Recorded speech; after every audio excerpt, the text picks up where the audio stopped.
स्वर्णकार रहते थे, सोना का काम करते थे, आभूषण बनाते थे। उनका नाम था त्रिलोकी। नाम त्रिलोकी, काम सोना चांदी का। आहा, गांव में एक महात्मा आए, उन्होंने बड़े प्रेम पूर्वक उनको कथा सुनाई और कहा, सुनो, एक वचन ही मान लोगे कल्याण हो जाएगा।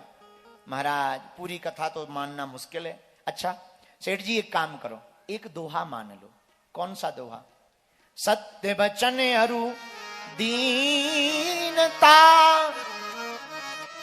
परतीय मातु समान, इतने में जो हरि नाम मिले तो तुलसीदास जवान। तीन बातों को मान लो। क्या? एक तो सत्य वचन बोलो, दूसरा पर स्त्री को माता के समान मानो, और तीसरा अपने मन में दीनता रखो। जो इन तीन बातों को मान लेगा, उसको अगर भगवान ना मिले तो तुलसीदास जी कहते हैं गारंटी हमारी। त्रिलोकी ने कहा, ये बढ़िया है, बाकी कथा तो कह पाना, सुन पाना बड़ा मुश्किल है, तपस्या कर पाना बड़ा मुश्किल है, तीन बातें ही तो माननी है, मान लेंगे। अच्छा, अब सत्य वचन बोलना है, पर आदमी झूठ कहां ज्यादा बोलता है? कचहरी में, बारातों में लंबी लंबी हाँकता है। अब हम कचहरी जाएंगे नहीं, बारातों में जाएंगे नहीं, तो झूठ भी नहीं बोलना पड़ेगा। सोना चांदी में, सोने के आभूषण बनाने में भी झूठ बोलता, मिलावट नहीं है। एक काम करते हैं, आज से हम सोने के आभूषण नहीं बनाएंगे, सत्य बोलेंगे। पर बनाएंगे क्या? चांदी का काम करेंगे। अच्छा, अब दीनता कैसे आए? तो चांदी का काम करेंगे और बहुत कम दर पर करेंगे, ज्यादातर निशुल्क करेंगे, तो मन में दीनता आ जाएगी। पर परतीय मातु समान, पर स्त्री को माता के समान कैसे माने? उन्होंने कहा, एक ही उपाय है, हम चांदी के आभूषण तो बनाएंगे, लेकिन केवल पैरों के छल्ला बनाएंगे, ताकि पर स्त्री के पैरों के छल्ला बनाए तो मात्र समान भाव रहे। सीधे साधे आदमी गुरुजी की बात मान ली, तीनों बातों पर चलने लगे। अब कोई झंझट नहीं, केवल चांदी का काम। धीरे धीरे समाज में जाना बंद कर दिया, और समाज वाले लोग भी बड़े पागल ही होते हैं। समाज के कुआं भी बड़ा खतरनाक होता है, कोई भी कुआं हो, कुआं तो खतरनाक होता ही है। जब समाज में जाना बंद कर दिया तो समाज के लोगों ने गाली देना प्रारंभ कर दिया। पागल हो गया, अभिमानी हो गया है, रुक जाओ, कभी ठिकाने लगाएंगे, काम पड़ेगा। वहां एक राजा रहता था, राजा के बेटे का विवाह होना था। बहू के लिए आभूषण बनाने लगभग 400 स्वर्णकार रहते थे राजा के राज्य में। सबको बुलाया, त्रिलोकी नहीं गए। जब हमें सोने का काम करना ही नहीं है तो जाना क्या, कुछ पाना है नहीं तो जाना क्या।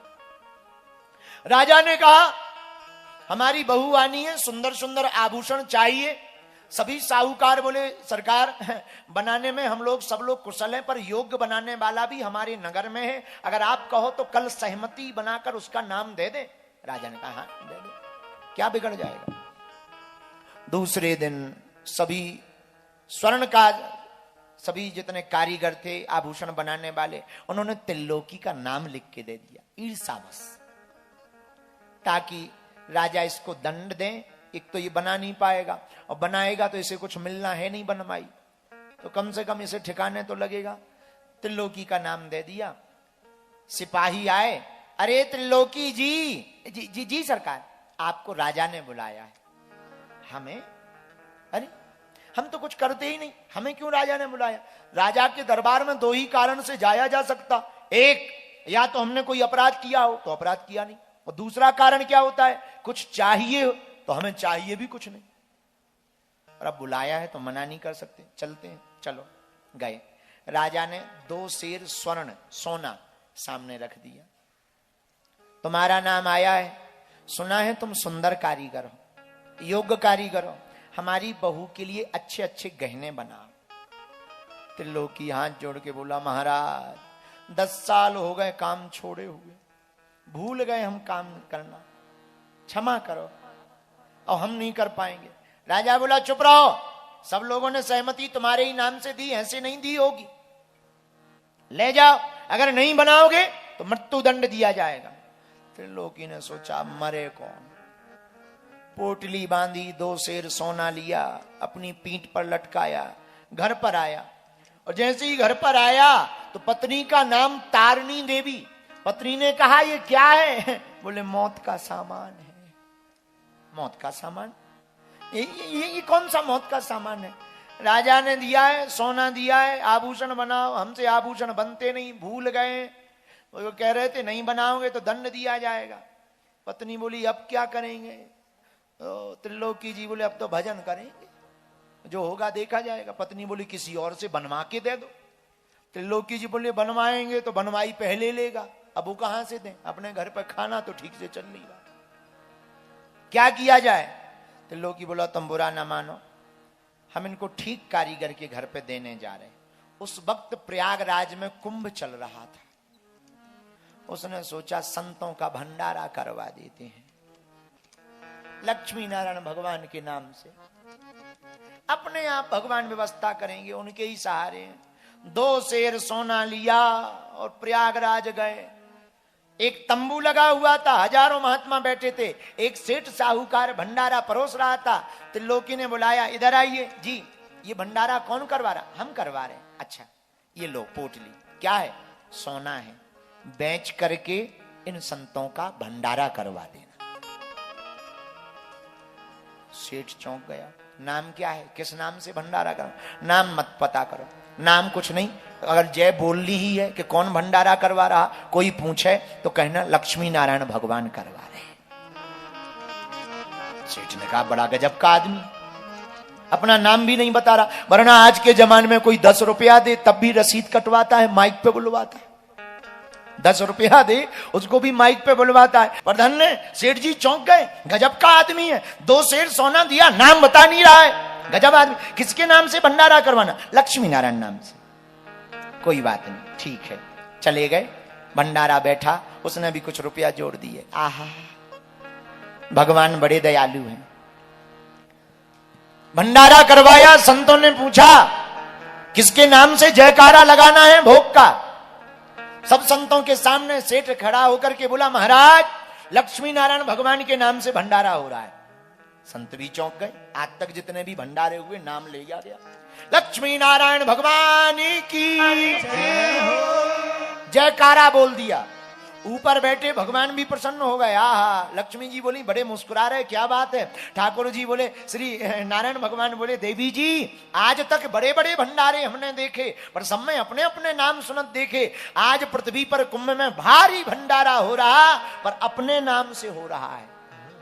लक्ष्मी जी बोली अच्छी बात है, अच्छी बात है, अच्छी बात है। प्रसन्न हो गए। इधर त्रिलोकी वापस आया। पत्नी बोली गहने डाल दिए। त्रिलोकी जी बोले हाँ बन रहे हैं, बन रहे हैं, नथनी बन रही, मंगलसूत्र बन रहा, पंचाली बन रही, 9 लखा हार बन रहा, कानों के कर्ण फूल बन रहे। अच्छा कौन से स्वर्णकार के यहां डाले हैं? लक्ष्मी नारायण स्वर्णकार के। पत्नी को लगा होगा कोई आभूषण बनाने वाला। अच्छी जगह, अच्छी जगह, बहुत बढ़िया है। कब मिलेंगे? मिल जाएंगे, टाइम पे मिल जाएंगे। एक काम करो, हम जंगल जा रहे हैं, तुम घर पे ही रहना, कोई आए तो कह देना आभूषण बनवाने गए। पर जाते जाते सोचने लगा कि मान लो बारात का दिन आ गया, 10 दिन बाद बारात आनी जानी है, अब क्या बोलेंगे? सुनो, बारात के दिन कोई पूछे तो कह देना आ जाएंगे, हमें भगवान पे भरोसा है। भंडारा करवा दिया, भगवान अपने आप व्यवस्था करेंगे। और नहीं करेंगे पकड़े जाएंगे, सो मरेंगे। अब संतों ने तो भंडारा कर ही लिया है, पकड़े जाएंगे, मृत्युदंड मिलेगा, मर ही जाएंगे। और होगा क्या? हनुमान जी की मूर्ति ली और हनुमान जी की मूर्ति लेकर के हाथ में बढ़िया ठाकुर जी की मूर्ति लेकर के जय जयकार करता हुआ जाने लगा। राम दरबार लिया, हनुमान जी की मूर्ति ली, वन में एक पेड़ के नीचे त्रिलोकी दास बैठ गए और दोनों हाथ जोड़ करके रोते हुए गाने लगा। जय हो पिता कौशलेश, जय हो माता जानकी, जय हो रण ठाव बांकुरो हटीले, जय जय श्री हनुमान की। दोनों हाथ उठाकर हनुमान जी की जयकार लगाता, राम जी की जयकार लगाता और हाथ जोड़कर कहता, प्रभु जी तुम बिन कौन हमारे। आंखों में आंसू भरकर रोने लगा, आपके बिना कौन हमारा। कभी नाचता है, कभी कीर्तन करता है। महाराज 6 दिन बची बारात जाने को और हमने आभूषण बनवाने की जगह भंडारा करवा दिया है। अपनी दिक्कत नहीं है, मकान में वो आपकी भक्तनी रहती है तारणी देवी। हम तो मरना ही चाहते हैं, पर हाँ इतना है, आपके नाम का ठप्पा हम पे लगा है, आपकी बेइज्जती ना हो जाए ये भर ध्यान रखना। हरि जी रखियो लाज, हरि रखियो लाज। आंखों में आंसू भरकर रोने लगा। एक दिन शेष बारात के बचे, राजा परेशान, सिपाहियों को भेजा, जाओ त्रिलोकी अभी तक नहीं आया, घर पर पता करो, आभूषण कब मिलेंगे, कल बारात जानी है। सिपाही घर पर आए, आवाज लगाई, कहां है त्रिलोकी। वो तो गहने बनवाने गए हैं, कब आएंगे, आने का ठिकाना नहीं। शाम हो गई, राजा ने पंचायत बैठारी लोगों को बुलाया, क्या बात है त्रिलोकी नहीं आया। लोगों ने कहा, महाराज 2 सेर सोना पाकर किसकी मति खराब ना हो जाए। मति हो गई खराब, झूठा निकला है, बेच दिया होगा, कपटी निकला है। राजा को बड़ा क्रोध आया और तत्क्षण मृत्यु दंड का आदेश दे दिया।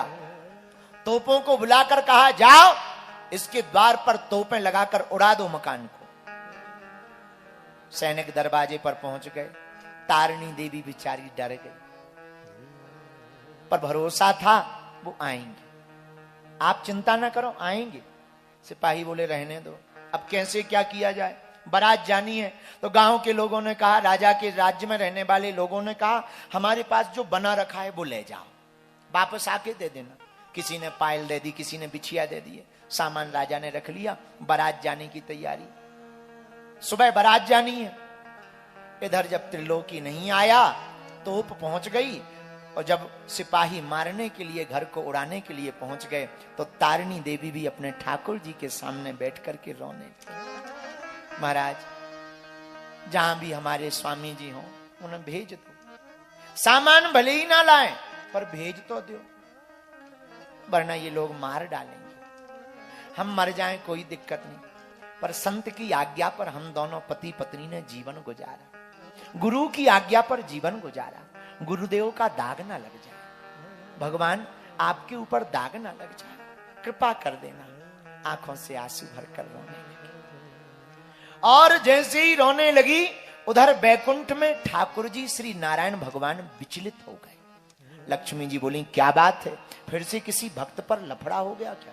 हाँ देवी, जिस संत का भंडारा की जय बोली थी ना, अब उसके आभूषण देने का समय आ गया।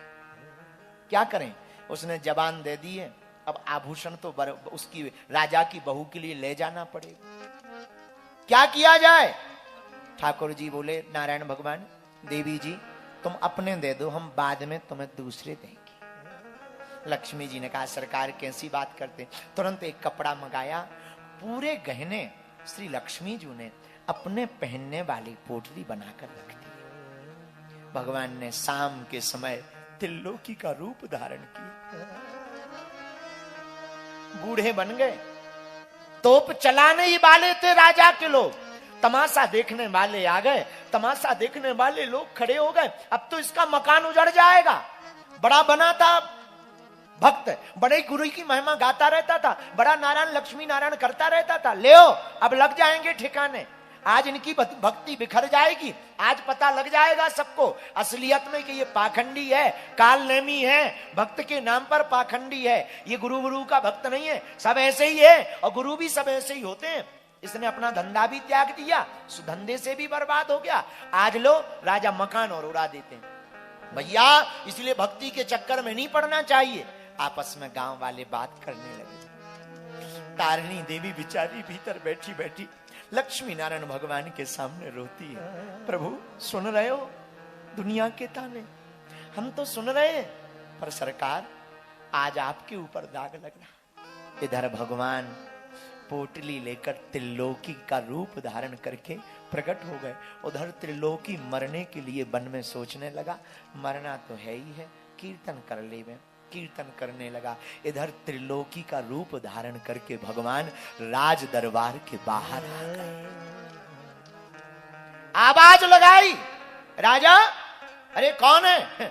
हम हैं त्रिलोकी। अरे अरे तुम्ही को तो ढूंढ रहा है, कहां गए थे? अरे कहां गए थे? सामान लेने गए थे, उठाने गए थे। कहां गए थे? बहुत दूर था, आभूषण यहां थोड़ी बन रहे थे। ओ हो सिपाही बाहें पकड़कर अंदर ले गए। राजा ने कहा, क्यों त्रिलोकी अभी तक क्यों आए? महाराज दूर था, आभूषण बनने में देरी हो गई, क्षमा मांगते। लाल कपड़ा बिछाया, बैठे त्रिलोकी। जैसे ही पेटी खोली, राजा आश्चर्यचकित हो गए। मणि माणिक्य से भरपूर आभूषण, ऐसे ऐसे आभूषण जो राजा ने कभी देखे नहीं। त्रिलोकी एक एक करके निकालता जावे। ये बहू की नाक की कील है, ये कानों के 3-3 जोड़ी फूल हैं, ये पांचाली है, ये स्वर्ण का मुकुट भी है। राजा ने कहा, हमने इतना सोना तो दिया ही नहीं था। त्रिलोकी बोला, महाराज आपकी भर बहू नहीं है, हमारी भी तो बहू है। राजा की आंखों से आंसू आ गए। ऐसा आभूषण कभी देखा नहीं था। भैया हम लोग तुझे गलत समझते थे, क्षमा करो। तुरंत सिपाहियों को बुलाया, एक काम करो, जाओ उन तोपों को और जितनी सेना इसके दरवाजे पर लगी थी वापस लाओ। ये बहुत सज्जन और धर्मात्मा ईमानदार है। तत्क्षण रातों रात इसके भवन को बड़ा बनाओ और इनकी पत्नी को पालकी पर लाकर उनको भी स्वर्ण श्रृंगार से सुसज्जित करके घर भेजो। त्रिलोकी ने कहा, अच्छा राजा, 5 बजे सुबह बारात जानी है, हम 4 बजे आ जाएंगे। ये पेटी तुम रख लो, वहां चढ़ाए में हम अपने हाथ से अपनी बहू के। हाँ हाँ तुम चलो, तुम भी चलना। त्रिलोकी जी बाहर आकर के अंतर ध्यान हो गए। संदूक वहीं रखा रहा। रात को तारिणी देवी का बड़ा स्वागत हुआ। चौंक गई, क्या लीला है प्रभु की, नारायण भगवान जाने। इधर सुबह 5 बजे बारात गई, जनवासी में बारात पहुंची और लड़की बहू के लिए जब आभूषण चढ़ाने का समय आया, त्रिलोकी ने थाल मंगवाया। राजा भी बैठे, त्रिलोकी भी बैठा। त्रिलोकी ने आभूषण की पेटी खोली, 2 थाल आए, क्योंकि पहले के जमाने में 2 थाल आभूषण मिलना भी बड़ी बात थी। 2 थाल ऐसे भर गए कि मानो अभी कुछ निकला ही ना हो। 20 थाल आभूषण भरे। वहां के लोग चौंक गए, राजा भी गदगद हो गया। और राजा को जब पान दिया गया तो स्वर्ण के पान दान में दिया गया। राजा का मन आह्लादित हो गया, बार बार त्रिलोकी को कहें, बाहर भैया। इधर त्रिलोकी ने सोचा, वन में मरना तो है ही है, एक बार तारिणी देवी से और मिल लो, घर जाएंगे राजा पकड़ लेगा। उधर भगवान चढ़ाए, वो सामग्री सौंप कर अंतर ध्यान हो गए। इधर त्रिलोकी घर आया वन से। जैसे ही आया, मकान की जगह सैनिक लगे, मकान का काम लगा। इसे लगता है राजा ने कब्जा कर लिया, पत्नी को मार डाला, लगता है सब बर्बाद कर दिया। लेकिन जैसे ही देखा, तारिणी देवी चमचमाती साड़ी पहने, आभूषण पहने। पूछा, तुम कौन? तारिणी देवी, स्वामी जी। त्रिलोकी बोला, 10-12 दिन को हम बाहर क्या गए, पार्टी बदल ली क्या है? हम 10-12 दिन को ही तो बाहर गए, पार्टी तो नहीं बदल। अरे महाराज कोई पार्टी वार्टी नहीं बदली है, आपकी ही अर्धांगिनी है। नहीं, अर्धांगिनी तो हो, घर पे एक छल्ला नहीं, और इधर तुम्हारी उंगलियां खाली नहीं। हमारे घर पे एक चांदी का छल्ला नहीं, तुम्हारी उंगलियां खाली नहीं। क्या बात है? पूरी बात बताई। आंखों में आंसू त्रिलोकी के आ गए। हमारे नारायण त्रिलोकी स्वर्णकार बन करके राजा के पास गए। ये घटना कोई द्वापर या सतयुग की नहीं है भैया, इस कलयुग की घटना है। राजा के पास गए, बारात आ गई, त्रिलोकी रोने लगा। क्यों रो रहे हो? महाराज दरअसल बात यह है कि हमने आपके सोने का तो भंडारा करवा दिया था, तो फिर आभूषण कौन दे गया? बोले, हम तो वन में डले रहे, हमें नहीं है पता। पता लगा, सरकार हमको लगता है जिनके सुपुरत हम हैं वही आभूषण दे गए। और आभूषण भी बड़े दिव्य हैं। राजा भी कल से ही सोच में था ऐसे आभूषण आज तक नहीं देखे। राजा की बहू भी गदगद हो गई, राजा भी गदगद हो गए। त्रिलोकी को गले लगा के बोले भैया आज तुम्हारे कारण हमको भी ठाकुर जी के दर्शन हुए, हमारे भी भाग जाए। गले लगाया और त्रिलोकी को कहा सुनो अब सब हो गया है, अब बहू बेटा का विवाह भी हो गया, बहू भी आ गई। तुरंत राजपाट सौंप दिया बेटे को। त्रिलोकी से कहा भैया जिस स्वर्णकार के पास तू हमारे आभूषण बनवाने गया था ना, अब मुझे भी ले चल। सोना हाथ में लिया, वो आभूषण लिए, पर वो अब कहां मिलेंगे? तो मुस्कुराते हुए त्रिलोकी बोला हमें तो कुंभ में मिले थे, हमने तो कुंभ की संतों की दुकान में आभूषण बनने डाले थे पेट में, तुम भी यही करो। राजा ने भी उस दिन घोषणा की आज के बाद हमारे राज्य कोष का आधा धन प्रतिदिन संतों के भंडारे के लिए निकाला जाए।